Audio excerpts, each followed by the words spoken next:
332-6541 or join us via the Love 101 FM app that can be downloaded from the Google Play Store or the Apple Store.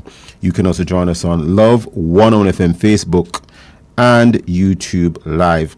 In the first watch today, peace deal signed, hostages released, and a ceasefire. Is this peace in the Middle East?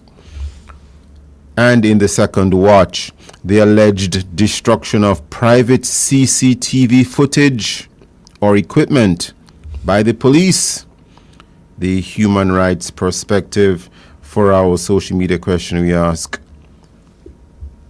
what would true peace in the Middle East look like to you? What would true peace in the Middle East look like to you? Share your responses on our Love 101 FM Facebook page and YouTube channel, and also on WhatsApp 876-997-3125 using the hashtag The Morning Watch. We'll share your response later on in the program, but first, as I quote.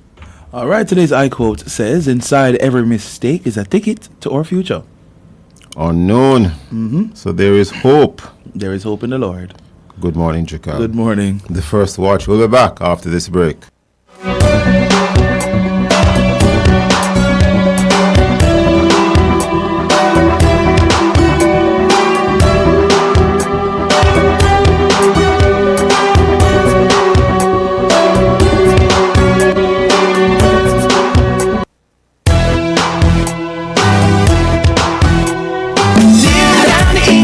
Fresh and 24/7 you see. New down Eaton, a softener with a scent for close your eyes. New down Eaton, fresh and 24/7 with a scent that lasts. New down Eaton, find it in your favorite store.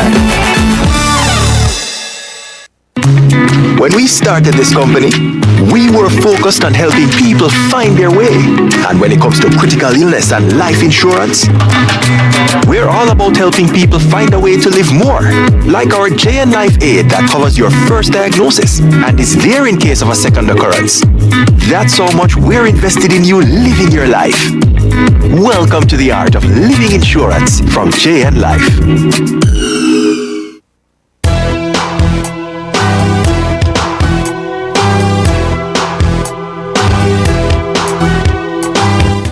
Welcome back to the Morning Watch. I'm Stokeley Marshall. Now, after months of violence and loss, a peace deal has been signed.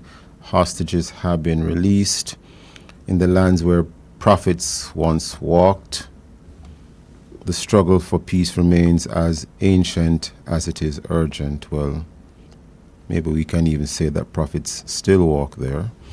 The guns for now are silent, from the battlefields to the negotiation tables. The world is watching developments unfold in the Middle East and asking what comes next. Well, we hope the guns are silent. Is this truly peace or just a pause before the next wave of conflict? It has already been indicated that the peace is not exactly what it appears to be. Well, we have as a guest this morning to help us understand much of this, Sharon Knight, Team Building Training Manager for New Generation, teacher and lecturer on the Middle East conflict. Sharon Knight, good morning. Good morning. Good morning. Good morning. Thanks for the invitation. Well, first of all, would you like to enlighten us, help us to know, understand New Generation? Who or what is New Generation? Oh. Have we lost you, Sharon Knight? Sharon Knight? Maybe we should try her on another. Are you not hearing me? We are hearing you now. Go ahead, yes. Oh, okay. What or who is New Generation? So I was saying New Generation started off as Circle Square. For those who are old enough to watch 3DC TV and know the days when you used to have this children's program on a Saturday morning. And we have developed into a charitable organization that we are Christians, and we reach out using experiential training, whether at our campsite, sleeping in tents, or going by the river, or having your session in a tree house. And we do team building with corporate Jamaica, with schools, with any organized group. So that's how I spend my normal day. And then I do a lot of teaching on Israel outside of that. Interesting. Now, is this a genuine move towards lasting peace or simply a temporary truce in a long and bitter struggle? The current ceasefire, peace deal? Maybe you can help us to understand what exactly it is. Well, this is not the first peace deal that has happened in the Middle East. There have been peace deals with various countries such as Israel with Jordan, Israel with Egypt. There have been peace deals with groups such as that famous one in the 90s with PLO. Some people remember the name Yasser Arafat. When you say the PLO, you mean the Palestinian Liberation Organization? Correct. Okay. So there have been deals before. The question is why haven't they worked? If the same conditions and fundamental differences exist, then why would this one work? When you say conditions and fundamentals, what do you mean? So we have to understand that we are not just a fight between Hamas and Israel. This is a conflict between Israel and the Arab nations in the Middle East. And more than that, as Christians, we have to look behind that. This is a conflict between the God of the Jews and the God of the Muslims. I'm going to ask to pause for a second. As Christians, it's a war between the God of the Jews. Mm-hmm. Well, in Christianity, we refer to the Trinity, Father, Son, and Holy Spirit. Mm-hmm. Whereas in Judaism, well, they do not think or believe that Jesus is God. So, would you like to help to reconcile that if you think it's necessary to do so? I would only say that our God is the God of the Jews because He says He is. Not necessarily because they believe that He is. But He declares all over the same. Pardon me? If I could just interject a little bit. I will hear from time to time in church or churches reference to the triune God, whereas I suppose in Judaism it's not a triune God, it's God the Father only. Maybe you can assist there. Their statement, our God is one God, right? As opposed to the multiple gods that the Middle East was used to. So when they speak of one God, they're not necessarily worried about fathers. They're expecting a Messiah, just not this Messiah. So in that vein, arguably, we don't necessarily share the same God, in that we believe in Christianity that Jesus Christ is God, but of course the Jews don't. We don't share the same Messiah. We don't share the same Messiah. So as in they do not believe in that Messiah. That's fine. So are you saying that Jesus Christ is not God? No, I don't want to go into any of that. I am simply saying that for a Jew, they are still looking for their Messiah. We believe that their Messiah has already come. That is the only distinction I'm making. Well, Abraham, our God says he's the God of Abraham, the God of Isaac, the God of Jacob. Our God says that. And Abraham, Isaac, and Jacob are Jews. The Muslims.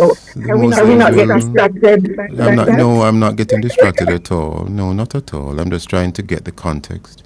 So, because the Muslims also say that, well, I understand that Islam is regarded as an Abrahamic religion. Yes, it is. So that's why. Yes, we share the same forefather. Oh, okay. Yes, they believe that what Islam believes, and this is the fundamental thing that we have to understand. That's That's causing causing the problem. problem. The Islam says that that the Quran is is the only true book. It's a final revelation. Every revelation that came before that is corrupted.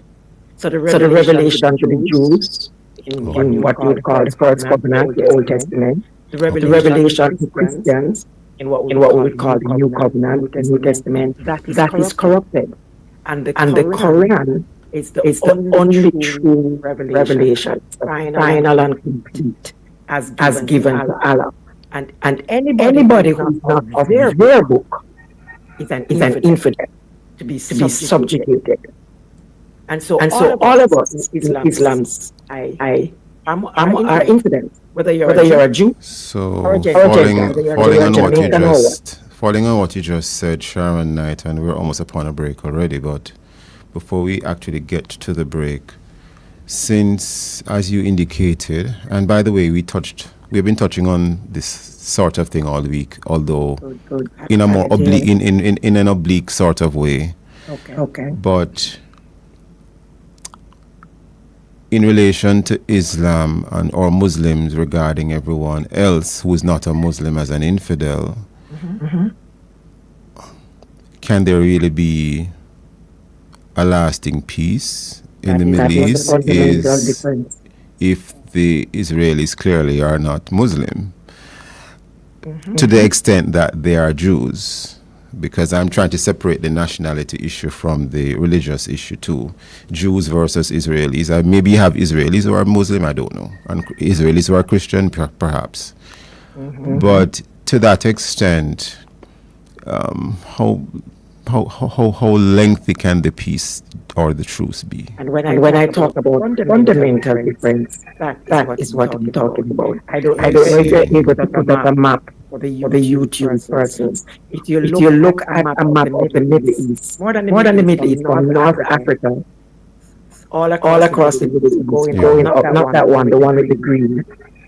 Right. Well, you can see the countries, right? Egypt, Saudi Arabia, but you can find the one with a lot of green. What you have, this is it. This is For the benefit of the listeners, there's a map that has been displayed, and it captures, well, the one I'm now seeing captures North Africa, and the Middle East the Middle East is there, and then to the east you have other. Yes, okay, fine. So, and the areas that are in the darker green, the darkest green, which includes, so it includes Egypt and a couple of other countries, yes. So Pakistan, Iran, Iraq, Saudi Arabia, Libya, Nigeria. And in the midst, I'm so sorry that the listeners can't see it, but those who are watching on YouTube can see it. So take us from there now. So in the middle of all of that, you have the Jews in Israel. You have the Jews. Yeah. And from day one, they started to return to the land in large numbers in the 19th century. This was the issue. The Arabs do not want a Jewish state in their midst. In their midst. Okay, hold that thought for a second. Listeners, please stay with us. Very interesting conversation with Sharon Knight. We'll be right back on the Morning Watch.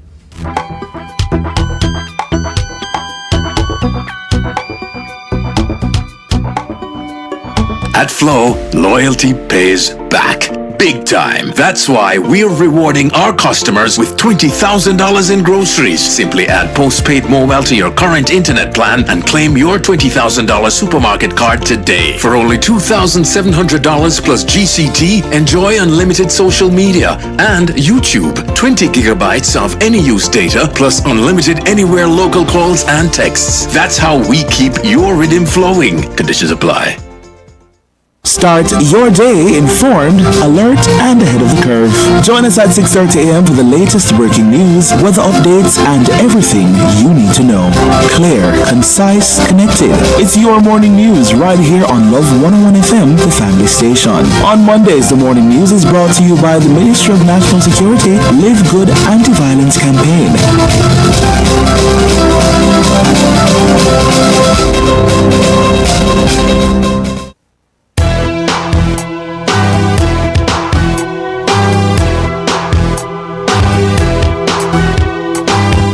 Welcome back to the Morning Watch. I'm your host, Stokeley Marshall. We are we're doing the first watch now. The topic is peace deal signed, hostages released, and a ceasefire. Is this peace in the Middle East? Our guest is Sharon Knight, team building training manager for New Generation and teacher and lecturer on the Middle East conflict. Now, just before the break, Sharon Knight, you were assisting us with the display of a map which shows the Middle East and Israel, which is predominantly Jewish, surrounded by a multiplicity of countries which subscribe to Islam. And the concern you raised was that these Islamic countries are not comfortable with having a Jewish nation in its midst. Is that, in essence, what you said, among other things? Sharon Knight. Are you hearing me? Oh, we're hearing you now, yes. Yes. As I said, Is what I just said correct? Yes, you're correct. Okay. And it's a bit war. It's not new. And they started even before Israel declared themselves a nation in 1948. But if you want to start there, when they declared themselves a nation, they were immediately attacked the very next day by five Arab nations. If you want to go back for those on YouTube to the first map you have put up so they can see the Middle East for themselves. Egypt, Saudi Arabia, Iraq, Syria, Lebanon, the very next day they attacked Israel because they did not want an Jewish state in the Middle East. It's not a war between Israel and just the Palestinians who went on. This is a war between Israel and the Middle East Muslim countries. They have never wanted a Jewish nation in their land. They were appeased over the years leading up to the 1948 War of Independence by Britain, who was given a mandate to establish a Jewish nation, and Britain compromised and appeased them because of oil. One second, Sharon Knight, Yes, so that those viewing on YouTube can also follow. I know the listeners listening on the radio are on other devices probably aren't going to appreciate this as much, but at the moment you have a picture here displayed, Sharon Knight, showing Egypt in green, Saudi Arabia in a sort of, is it orange? Not very good. We can call it that. I'm not very good at colors, to be quite frank. That's all right. And Iraq in a sort of, what is this, yellow? Yellow. And then what is in purple there? Is it purple or is it kind of lilac? Jordan, that's lilac, that's Jordan. That's a Jordan. Above that Okay. Syria. So where is And then Egypt? Lebanon. Is Egypt the darker looking, Darker green at the bottom. the dark green at the end there towards? Okay, I see. You removed the map. Well, I'm not seeing it now. No, I'm seeing it, man. Oh well, I'm not seeing it now. It has come off. Okay, so those watching on YouTube can better understand. So that darker area that was to the end of the, well, it's not to the end anymore. It's bottom left, that is Egypt, that's part of Africa, the African continent. Oh, but it's above Egypt, obviously. Yes. So that's where Israel is, and Israel is in the yellow just above Egypt. yes. Okay, fine. Yes, I'm seeing it now. The yellow just above Egypt. Okay, fine. Yes. So in terms of that small area, which is the nation of Israel, am I correct? Correct. Yes. So you're saying all the Muslim countries around are not comfortable, but yet they have entered into a truce, a ceasefire. Yes. So some will say, well, you're being a little unfair because you're saying that they're not comfortable, but they entered into an agreement. I want to call this what Arab name they call Hudna. Sorry, H-U-D-N-A. It says make a truce, call a truce until you're in a position to attack again. Okay. They have done this all the while. Can you give us the name of that? You mentioned a term, a name. What is that? Hudna. H-U-D-N-A. Hudna. Yes. And it's If you understand the history of the Middle East, truces are called by the Arab nations all the while. After they attack Israel and they are losing the battle, then the truce is called. Over the years, it has been moderated by the United Nations. From 1948, when they attacked Israel, five big nations, little Israel wasn't even a nation yet. They had just become a nation. They couldn't have arms. They couldn't buy arms legally. They couldn't have an army. They couldn't have an air force. All these other Arab nations were already independent. Had those things. So in their eyes, they could wipe out Israel. Their mantra was push them into the sea. That's the Mediterranean Sea. Called the truce because they didn't win the war. It is well known that the United States of America strongly supports Israel, not just diplomatically, militarily, and in other ways. So are you seeing that this is the reason why the Islamic countries around Israel, based on how you're putting it, it is the power and the influence of the United States of America which is protecting Israel? It is part of the reason. America is the strongest supporter of Israel in terms of a large nation. Most of the other nations vote constantly against Israel. But even in America, we're seeing an upsurge of anti-Semitism. So America define anti-Semitism against Israel. Simply put, against Israel, whether you want to call it what Hitler did or what people are doing now. Just yesterday I read that gymnastics, the world gymnastics meeting in championship in they're not allowing the Israeli athletes to attend. Let me raise this one. Since the Jews are still waiting on the Messiah, if you evangelize to a Jew and tell them that the Messiah has come and that the Jews are wrong to think that the Messiah hasn't come yet, is that act of evangelizing to a Jew regarded as anti-Semitic?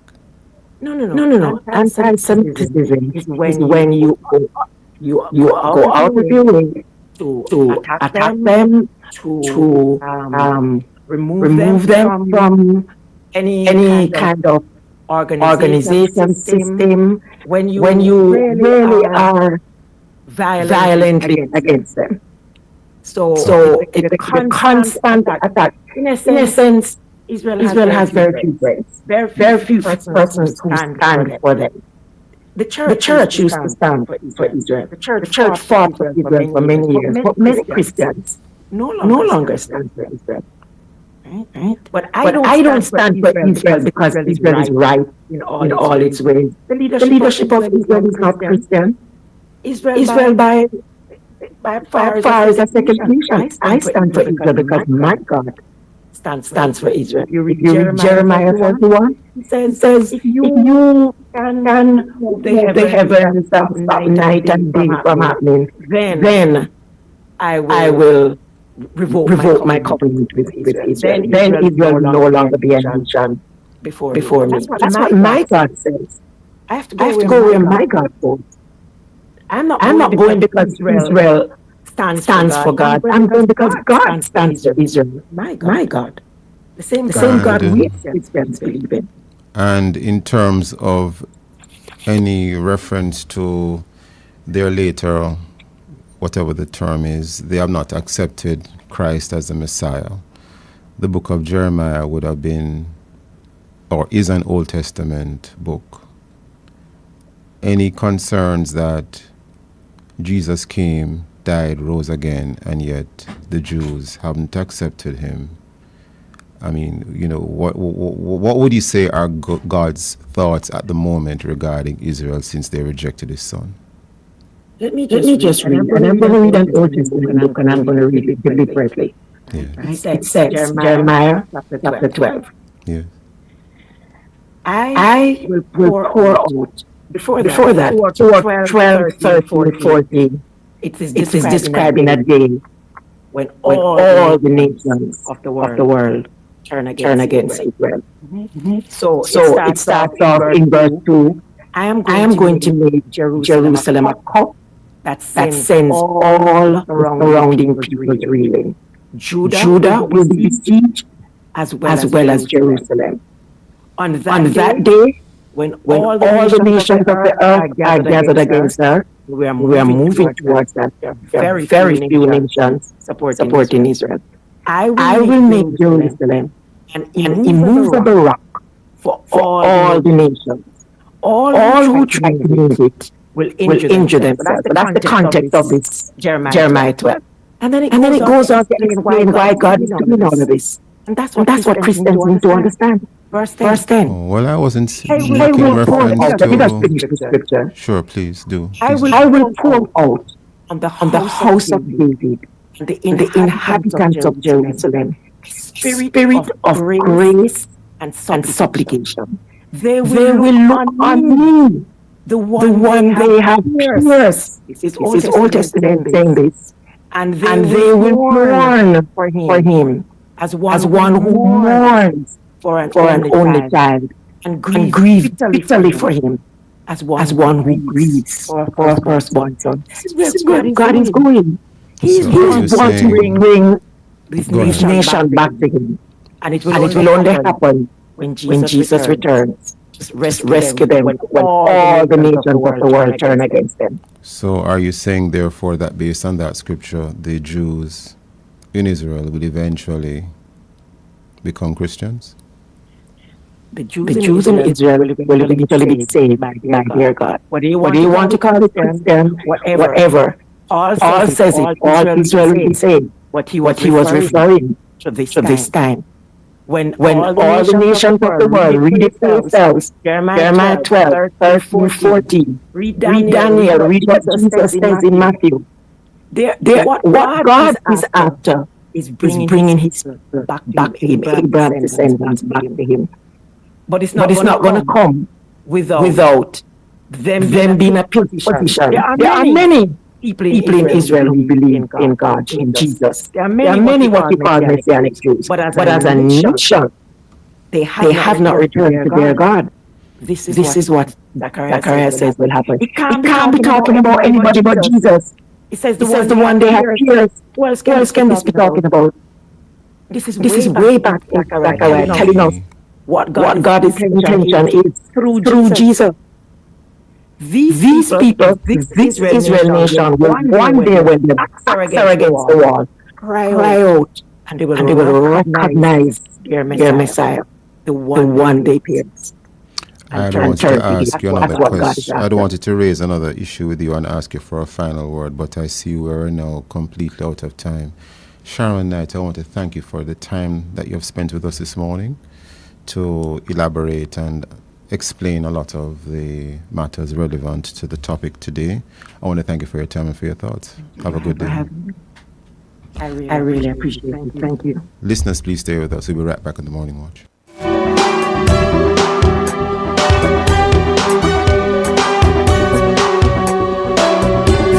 Start your journey with a JN Small Business Loan with small business loans as little as $10,000 and up to $4 million. The time by JN Small Business Loan is 7:30.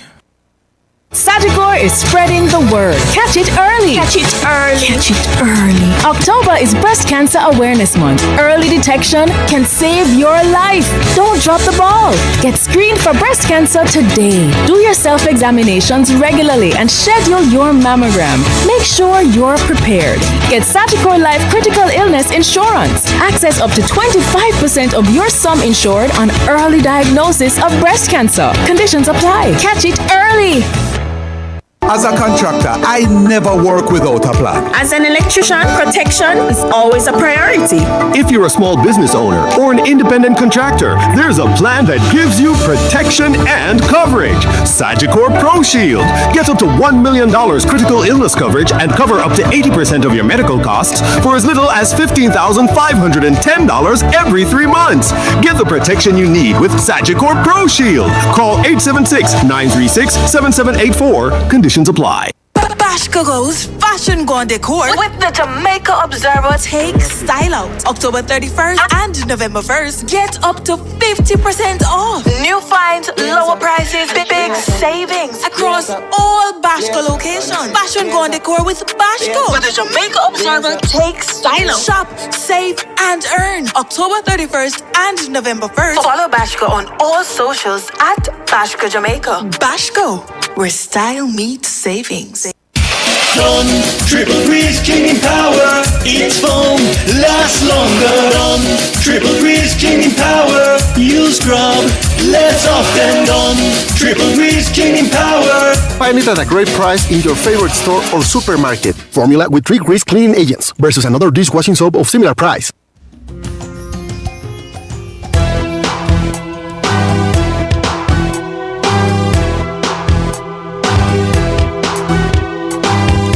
Welcome back. You're tuned into the Morning Watch. I'm your host, Stokeley Marshall. Let's look at the newspapers to see what the Jamaicans and others are saying and doing. And we have here in the Gleaner. One headline reads, Dangerous and Horrible. Former PM Patterson decries U.S. drone strikes on vessels in Caribbean waters. Warns attacks erode idea of region as, quote, zone of peace, unquote. This story by Karen Madden. We have here in the Gleaner as well, another headline, late delivery. Delayed census results hampered by data collection irregularities. Reveal declining birth. I'll read that again. Reveal declining births as empowered women focus on career. This story by Kimon Francis. And we turn now to the Daily Observer. We have here no brute force. No brute force. Mackenzie Swaby inform homeless people downtown they'll be relocated to shelters. This one here by Alicia Dunkley Willis. We have reference to a story at page 10 of the Observer.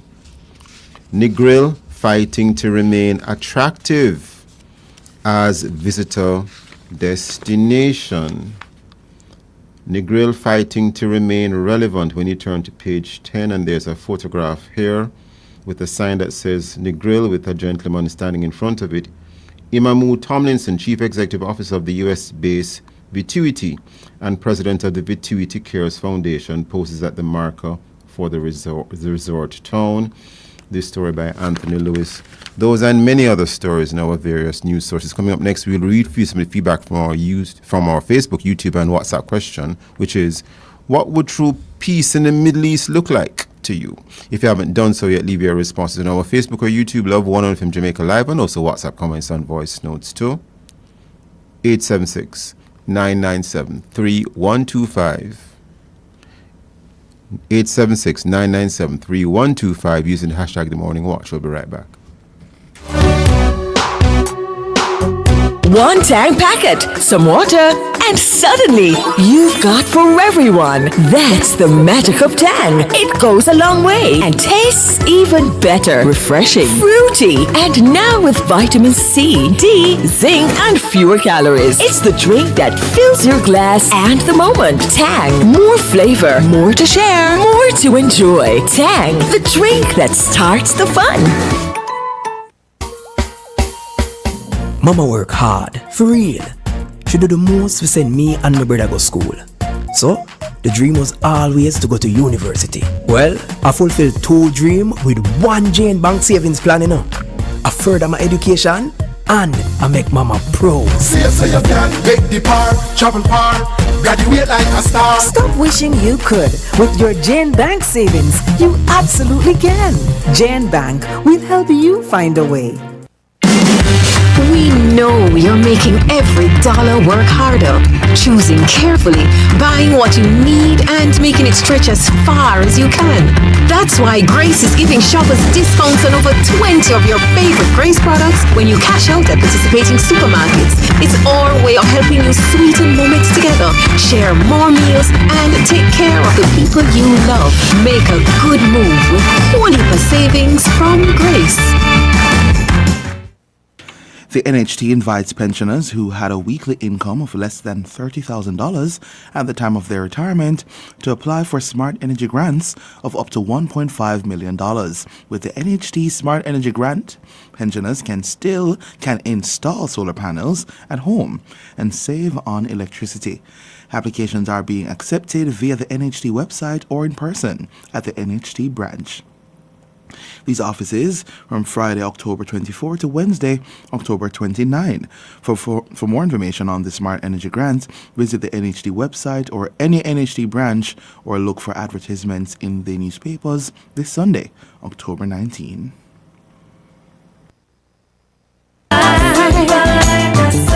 This October, we wear pink with purpose. Join the Jamaica Cancer Society this Friday, October 17 at 60 Lady Musgrave Road, Kingston, starting at 10 a.m. as we unite for Breast Cancer Awareness Month. Come out and be a part of the day of the education, empowerment, and encouragement. Love 101 will be live on location from 10 a.m. to 11:30 a.m. to share all that's happening with you. Let's stand together, spread hope, and remind Jamaica that early detection saves lives. Listen for the Praise Deliverance Ministries Bible study immediately after the broadcast. That's the Jamaica Cancer Society Breast Cancer Awareness Month broadcast, Friday, October 17 at 10 a.m. It's all happening right here on Love 101 FM, the family station. This is a special announcement from Love 101 and Love Television. Our general offices will be closed to the public on Heroes Day, Monday, October 20, and will reopen on Tuesday, October 21 at 8:30 a.m. Programs and commercials for the period Friday, October 17 through to Tuesday, October 21 should be submitted by 12 noon on Thursday, October 16. Obituaries and notices by 1:30 p.m. on the same day to ensure scheduling for broadcast. Love 101 and Love TV wish for you and yours a peaceful and reflective Heroes Day.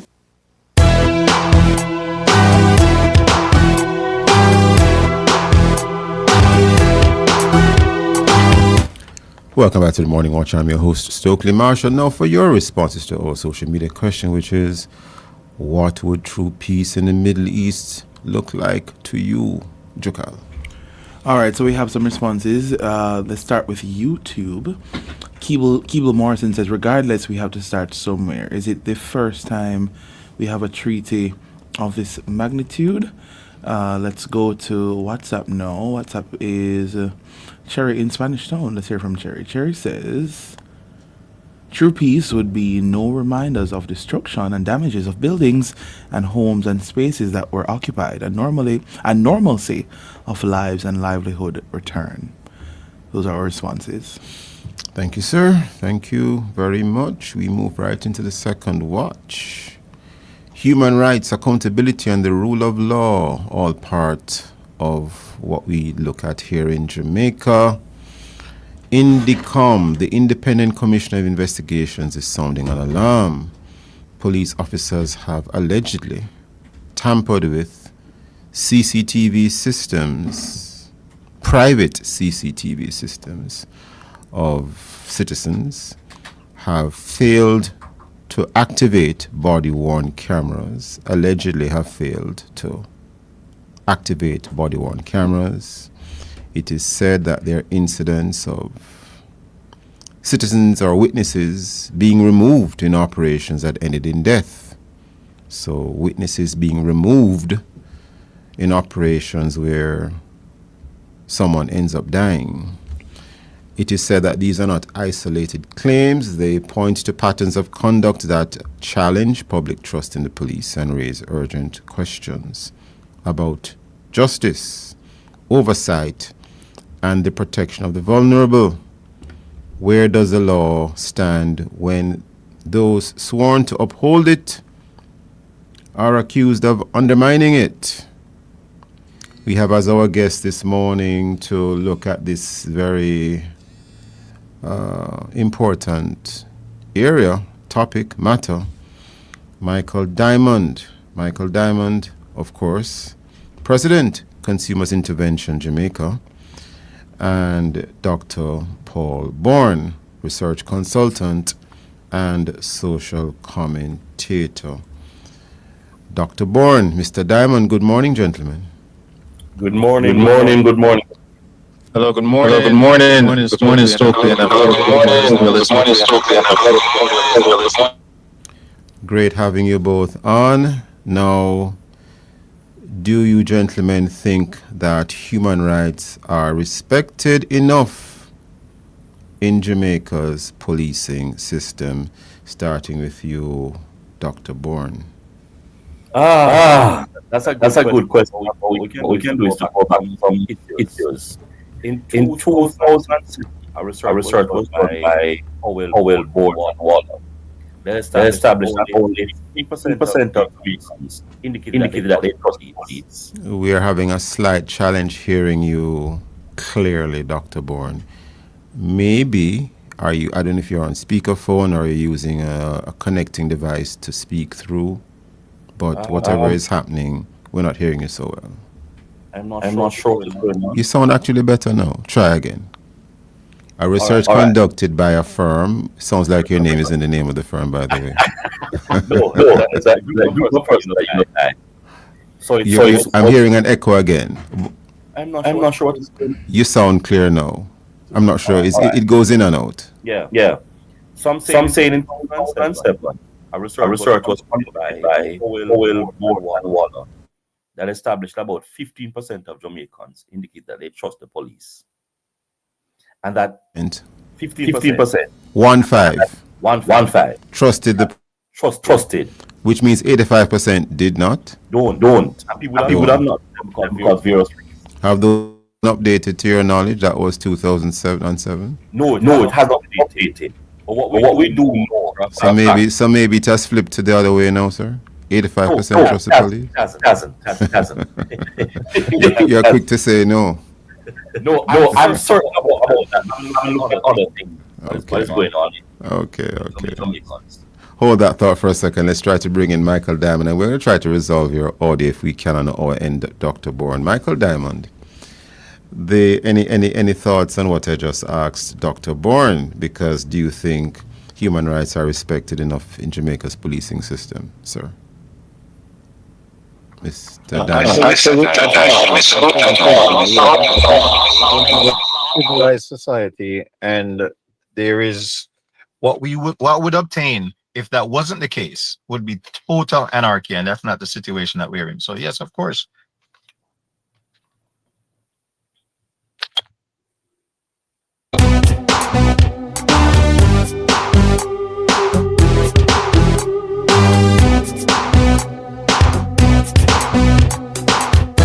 Grace is giving shoppers discounts on over 20 of your favorite Grace products when you cash out at participating supermarkets. The time by Grace Good Move is 7:45 a.m.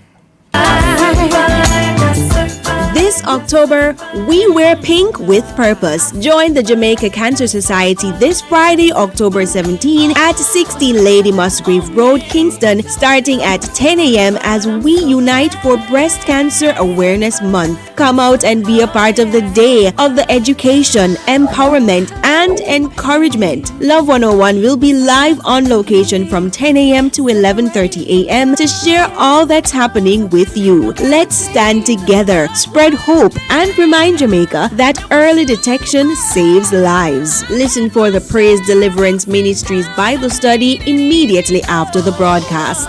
That's the Jamaica Cancer Society Breast Cancer Awareness Month broadcast, Friday, October 17 at 10 a.m. It's all happening right here on Love 101 FM, the family station.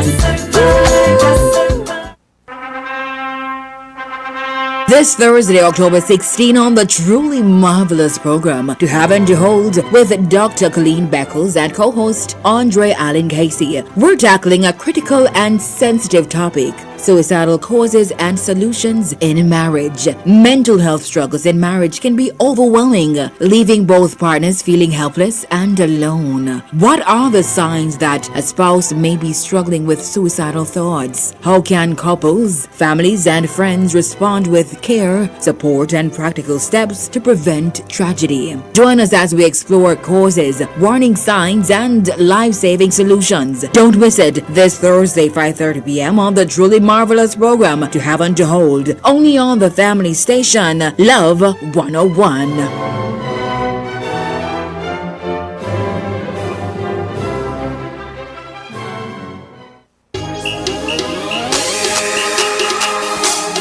Get ready to take a trip down memory lane this Throwback Thursday inside Alive 1 to 5 with yours truly, Sarah and the Chirpy One. Tune in at 1:45 for a whirlwind of wordplay with Menticize. Prayer Warriors Unite! Fuel your faith and ignite your spirit at 2 p.m. with Prayer Blast. At 2:15 inside Piece of the Past, we look at something from the past. At 3 p.m., take a musical trip back in time with our Throwback Thursday playlist. At 4:30, stick and stay for more fun coming your way as Auntie Vashti wraps things up with the Small People Show. All this and more will come alive this Throwback Thursday with me, Sarah and the Chirpy One on the family station Love 101. Come on now, everybody move. Come on now, Hey everybody, it's time for Small People with Auntie Vashti.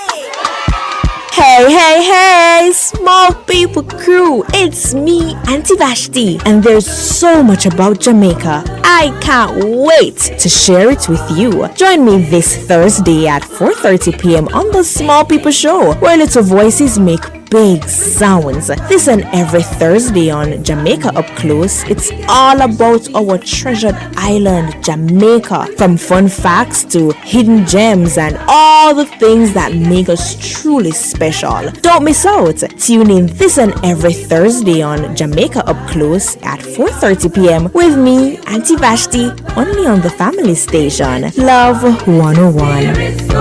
Small people doing big things forevermore.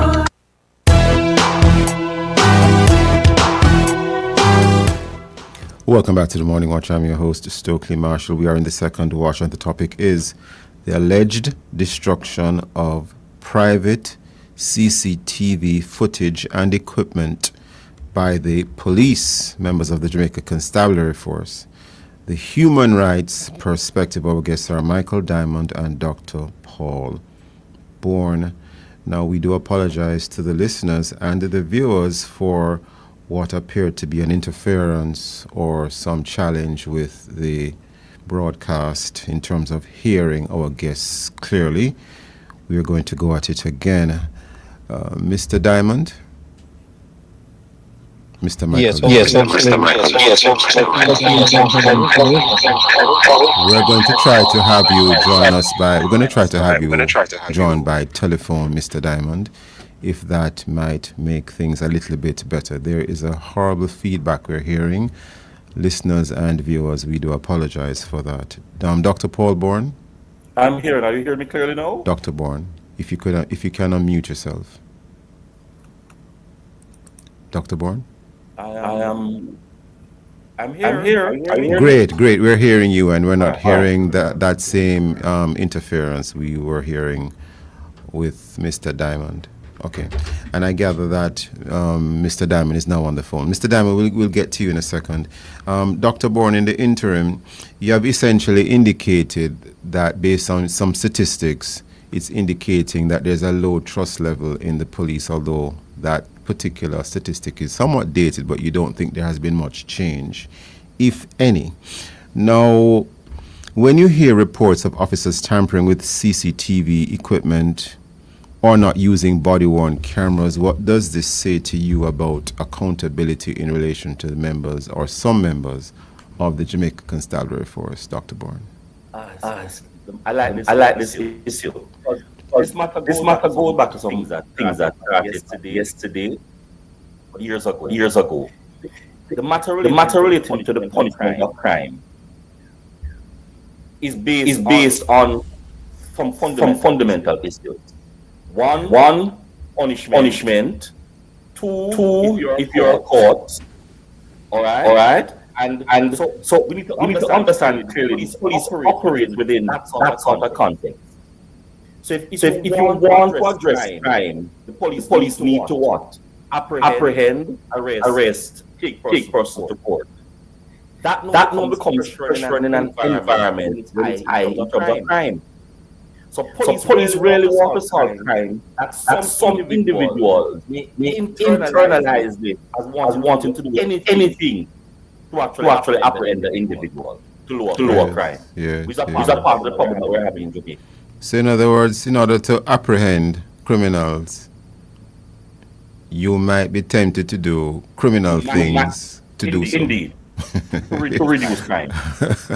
Interesting. So you might be prepared, or you might be inclined to break the law so as to catch criminals, because in your mind you are seeking after a higher good, even though you're doing it in a bad way. Absolutely. That's part of it. Interesting. Michael Diamond, do you agree with Dr. Bourne? I definitely don't share that perspective. So you don't think some police officers are doing bad things to go after the higher good of solving crime or cracking? What I can say is that we are at a very critical stage right now where fighting crime is concerned in Jamaica. And what happens is that those responsible for oversight, certain remarks can be very detrimental to erode public trust. And for example, the question you asked is almost as if we want to disregard the fact that the large body of the JCF, these are good individuals doing their civic duty, even with lack of resources in a very challenging environment. So we have to be very mindful that we don't focus too much on the negative that can erode the advancements that we have already made. So the fact of the matter is you will have individuals that may skirt what the letter of the law is in an effort to pursue criminals, yet that is not I wouldn't say that is at a degree to the point that we need to focus on that aspect of it, because the advances we have made so far is quite incredible with the challenges that we do have. So I do maintain that the body of the JCF respects human rights from my own experiences and from what is being reported. So, we have to be very mindful that we don't disregard the contributions that are being made in a very significant way. And we must be prepared to, of course, hold those accountable when we actually have evidence of that, and prosecute that in a very ready manner so that we can bring confidence to the people. But definitely, I wouldn't give such a label in such a manner that, can shed some tarnishment upon our good members of the JCF. Now, what if you were the citizen, Michael Diamond, whose CCTV footage equipment was damaged by police officers while in the execution of their duties?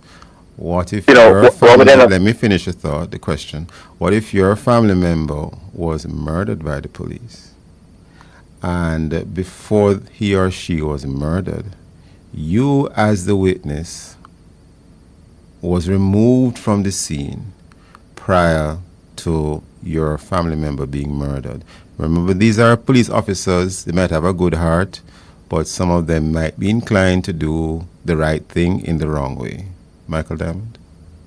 Well, I can say that there is a process that we do have, and we have to follow that process, even in anguish.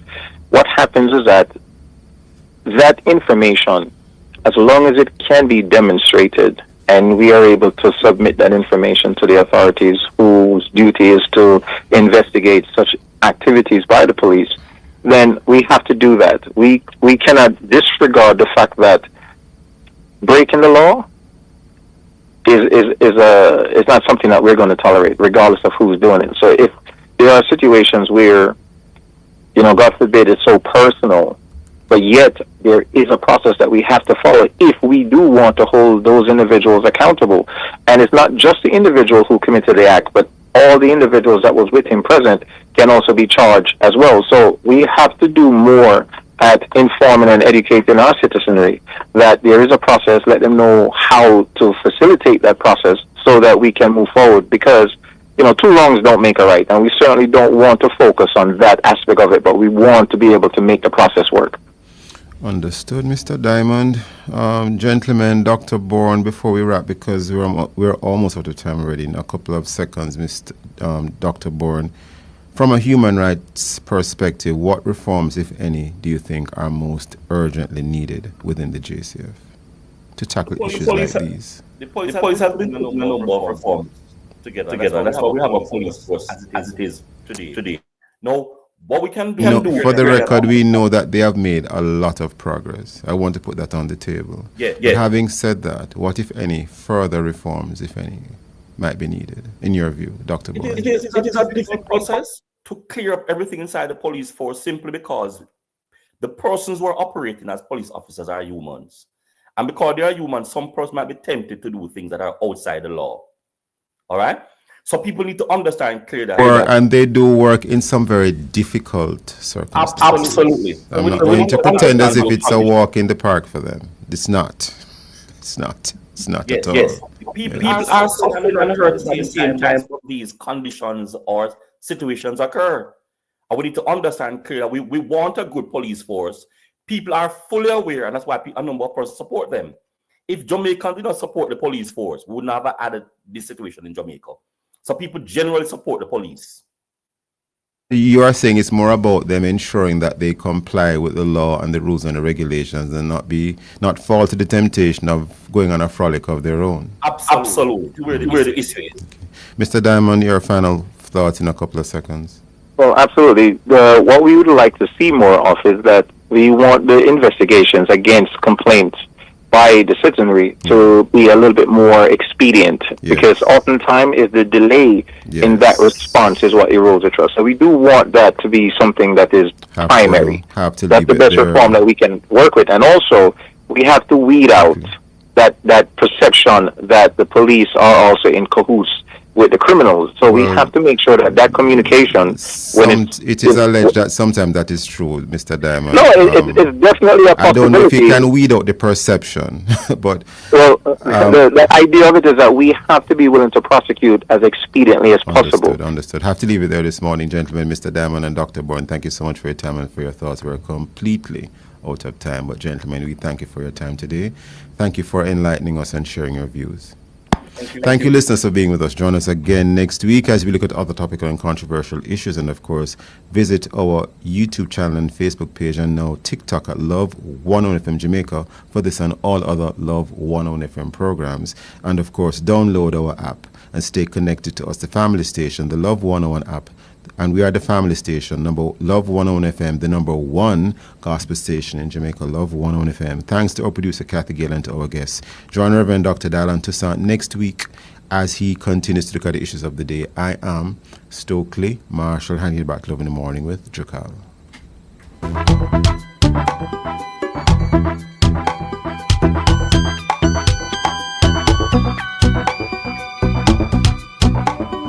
Time on Love 101 is now 8 a.m. and you are now invited to listen to Forward in Faith, brought to you by the New Testament